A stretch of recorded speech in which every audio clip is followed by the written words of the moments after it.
Hello everyone, welcome to IT expert sera. My name is Srikanth और आज हम पढ़ेंगे एक नया टॉपिक जिसका नाम है व्हाट इज डायमंड प्रॉब्लम। तो अगर आपने मेरा पिछला लेक्चर नहीं देखा तो एक बार आप देख लीजिएगा। वहाँ पे मैंने आपको टाइप ऑफ इनहेरिटेंस बताए थे कि काफ़ी तरह के इनहेरिटेंस होते हैं। Single inheritance, hierarchical inheritance, multi level inheritance and multiple inheritance. But Microsoft dot net और C sharp language multiple inheritance को सपोर्ट नहीं करती। और मैंने बताया था क्यों नहीं करती, बिकॉज ऑफ डायमंड प्रॉब्लम। तो आज हम जानेंगे कि ये डायमंड प्रॉब्लम है क्या चीज। ठीक है, ये आप जैसे कि अभी स्क्रीन पे देख सकते हो, एक कुछ फिगर बना हुआ है। एक सुपर क्लास है, क्लास ए है, क्लास बी है, क्लास सी है, और इन्होंने एक डायमंड के जैसा स्ट्रक्चर बनाया हुआ है। ठीक है, लेकिन ये है क्या चीज, इसे जानने के लिए हम मूव करते हैं अपने विजुअल स्टूडियो कोड पे। ऑलराइट, तो क्योंकि मैंने इनहेरिटेंस आप लोगों को बता दिया है तो आप लोग अब के सामने एक ये सिनेरियो है। हम ये मान के चलते हैं कि suppose dot net multiple inheritance support करती है, क्योंकि क्वेश्चन ये होगा इंटरव्यू का कि dot net multiple inheritance support क्यों नहीं करती। तो उसको रीजन जानने के लिए हमें स्टार्टिंग में ये मान के चलना पड़ेगा कि dot net multiple inheritance support करती है। ऑलराइट, तो हमने क्या किया, एक क्लास ली, क्लास का नाम रखा 1। उसमें एक सिंपल मेथड है, वर्चुअल मेथड, जिसका नाम है टेस्ट, और ये बोल रहा है आई एम क्लास 1 मेथड। अब क्लास 2 आई जिसने 1 को इनहेरिट किया हुआ है, 1 को, और इसने उस टेस्ट मेथड को ओवरराइड करके लिख दिया I am class 2 override method. ऐसे ही क्लास 3 आई और उसने भी क्लास 1 को इनहेरिट किया है। यहां पे ये ध्यान देना आप, क्लास 3 ने 2 को इनहेरिट नहीं किया बल्कि 1 को ही इनहेरिट किया हुआ है। अब क्योंकि 1 में वर्चुअल मेथड है तो क्लास 3 ने भी उसे ओवरराइड कर दिया, और यहां पे क्या लिख दिया हमने अंदर, I am class 3 override method. अब क्लास 4 से अभी तक कोई दिक्कत नहीं थी एक्चुअली। अगर आप क्लास 3 का ऑब्जेक्ट बनाते और टेस्ट मेथड कॉल करोगे तो आराम से ये मेथड कॉल हो जाएगा। क्लास 2 का ऑब्जेक्ट बनाओगे, टेस्ट मेथड कॉल करोगे, आराम से मेथड कॉल हो जाएगा। क्लास 1 का ऑब्जेक्ट बनाओगे, टेस्ट मेथड कॉल करोगे तो आराम से मेथड कॉल हो जाएगा। अभी तक कोई भी दिक्कत परेशानी नहीं आई। और क्यों नहीं आई, क्योंकि अभी तक हमने मल्टीपल इनहेरिटेंस का यूज ही नहीं किया। अभी तो ये सिंगल इनहेरिटेंस है। बेसिकली ये हायरार्किकल हो गया क्योंकि एक ही क्लास को दो अलग अलग क्लास ने इनहेरिट किया हुआ है। पर प्रॉब्लम आना कहां से शुरू होगी, इस क्लास से। अब ये सिनेरियो अपने माइंड में रखिए कि एक क्लास 4 आई, क्योंकि हम मान के चल रहे हैं कि multiple inheritance dot net allow कर रहा है। तो क्लास 4 आई और उसने 2 और 3 क्लास को इनहेरिट कर लिया। यहां पे अभी एरर दिखा रहा है क्योंकि एक्चुअली डॉट नेट अलाउ नहीं करता, लेकिन हम तो सपोज मान के चल रहे हैं कि नहीं, डॉट नेट करता है, इसलिए मैंने 2 और 3 लिखा हुआ है।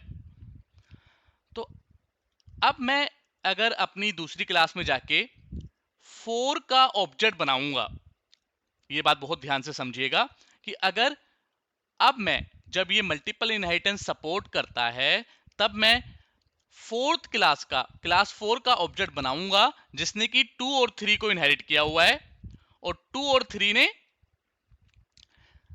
1 को इनहेरिट किया हुआ है। और 1 में एक वर्चुअल मेथड था, उस मेथड को 2 ने भी ओवरराइड किया हुआ है और 3 ने भी ओवरराइड किया हुआ है। ठीक है, तो अब मैं क्या कर रहा हूं, सिर्फ क्लास 4 का ऑब्जेक्ट बना रहा हूं।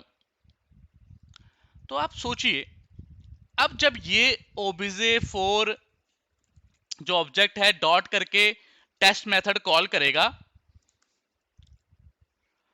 तो डॉटनेट को कैसे पता चलेगा कि कौन सा वाला कॉल करना है, क्योंकि इसके पास अपना तो है नहीं, राइट? इसके पास अपना तो मेथड है नहीं, इसने तो कुछ अपना ओवरराइड वगैरह कुछ नहीं किया। इसने कहा सिंपल मैंने 2 और 3 को इनहेरिट किया हुआ है। तो इनहेरिटेंस की क्वालिटी क्या है कि वो पेरेंट के मेथड या पेरेंट के प्रॉपर्टी या पेरेंट के वेरिएबल को भी एक्सेस कर सकता है चाइल्ड, अगर उसने इनहेरिट किया हुआ है तो। लेकिन अब टेस्ट 2 के पास भी है और 3 के पास भी है। टेस्ट मेथड 2 के पास भी है, 3 के पास भी है, और दोनों ने ही उसे ओवरराइड किया हुआ है। तो इस फोर्थ क्लास का जब ऑब्जेक्ट बनाएंगे तो .NET C# कंफ्यूज हो जाएगा कि जब हम टेस्ट को कॉल करें तो वो 3 वाला कॉल करे या 2 वाला कॉल करे, क्योंकि इसका अपना तो है नहीं। अब ये पेरेंट के पास देखेगा, पेरेंट अगर एक होता तब तो एक को आराम से कॉल कर लेता, लेकिन यहाँ पे मल्टीपल पेरेंट्स हैं, 2 पेरेंट हैं, तो देखेगा अच्छा यहाँ पे 2 में कोई टेस्ट है, कहेगा हाँ यहाँ 2 में तो टेस्ट है। फिर चेक करेगा अच्छा 3 में भी तो नहीं है, ये कह रहा है ये तो 3 में भी है। तो यहाँ पे उसे कंफ्यूजन हो जाएगी कि वो 2 वाला कॉल करे या 3 वाला, बिकॉज दोनों पेरेंट के पास सेम मेथड है। तो इसी प्रॉब्लम कंफ्यूजन का नाम ही डायमंड प्रॉब्लम है। और क्यों है डायमंड प्रॉब्लम? क्योंकि ये कुछ इस तरह से स्ट्रक्चर बनाती है। जैसे हमने देखा 2 क्लास ने पहले तो एक पेरेंट क्लास को इनहेरिट किया हुआ था, और जब फोर्थ, ये क्लास 4 है, जो क्लास सी है एक्चुअली में हमने क्लास 4 बनाया है उसे, जब उसने क्लास ए और बी दोनों को इनहेरिट किया, ये हम मानते हुए चले कि मल्टीपल इनहेरिटेंस सपोर्ट कर रहा है .NET, तब यहाँ पे डिसीजन मेकिंग में प्रॉब्लम आ गई, क्योंकि एक मेथड क्लास ए ने भी इनहेरिट किया हुआ था और उसे ओवरराइड कर दिया था, और क्लास बी ने भी ओवरराइड कर दिया था। तो इस प्रॉब्लम को डायमंड प्रॉब्लम कहते हैं, और इसीलिए .NET मल्टीपल इनहेरिटेंस सपोर्ट नहीं करता। तो अगर अब हम कोई सी भी एक क्लास हटा देंगे, अगर 2 हटा देंगे और इसका ऑब्जेक्ट .test बनाएंगे, तो ये आराम से ये वाला मेथड कॉल कर देगा, और अगर 3 लिख देंगे तो ये वाला मेथड कॉल कर देगा। So this is the reason why .NET does not support multiple inheritance. और इंटरव्यू में पूछेंगे, ये नहीं पूछेंगे कि what is diamond problem. Interviewer आपसे पूछेगा कि why .NET does not support multiple inheritance. तो कई बार बच्चे क्या करते हैं, वो एक्सप्लेन करने लग जाते हैं कि एक सुपर क्लास है, उसको 2 क्लासों ने इनहेरिट किया हुआ है, फिर एक और ग्रैंड चाइल्ड क्लास आई, उसने मल्टीपल किया, ये सब। लेकिन एक्सप्लेन करने से पहले आपको सबसे पहले बोलना है because of diamond problem. 80% cases में इंटरव्यूअर को समझ में आ जाएगा कि हाँ आपने ये डायमंड प्रॉब्लम का नाम ले दिया, तो आपको इसके बारे में ऑलरेडी नॉलेज होगी। लेकिन 20% केसेस में हो सकता है वो इसकी डिटेल भी पूछ ले, तो आप उसकी डिटेल फिर आगे समझाइए। बट ये डायमंड प्रॉब्लम का जैसे ही आप नाम लेंगे, तो एक इंटरव्यू के टाइम पे एक रिस्पेक्ट की बात भी होती है, तो आपकी रिस्पेक्ट इंटरव्यू की नज़र में थोड़ी बढ़ जाएगी, तो आपके सिलेक्शन होने के चांसेस भी बढ़ जाएंगे। तो डायरेक्टली सीधा एक्सप्लेन करने की जगह why .NET does not support multiple inheritance, first answer is because of diamond problem, and after that if interviewer asks what is diamond problem, then you can explain this scenario. I hope आपको ये concept समझ में आया होगा। अगर आपको ये concept समझ में आया है तो नेक्स्ट टाइम जब भी इंटरव्यू में जाइएगा अच्छे से आंसर दीजिएगा। और मेरी वीडियो अगर आपको अच्छी लगी है तो इसे लाइक कीजिए, अपने दोस्तों के साथ शेयर कीजिए, मेरे चैनल को सब्सक्राइब कीजिए और बेल आइकन दबाइए, जिससे कि नेक्स्ट टाइम जब मैं वीडियो डालूं आपको नोटिफिकेशन आ जाए।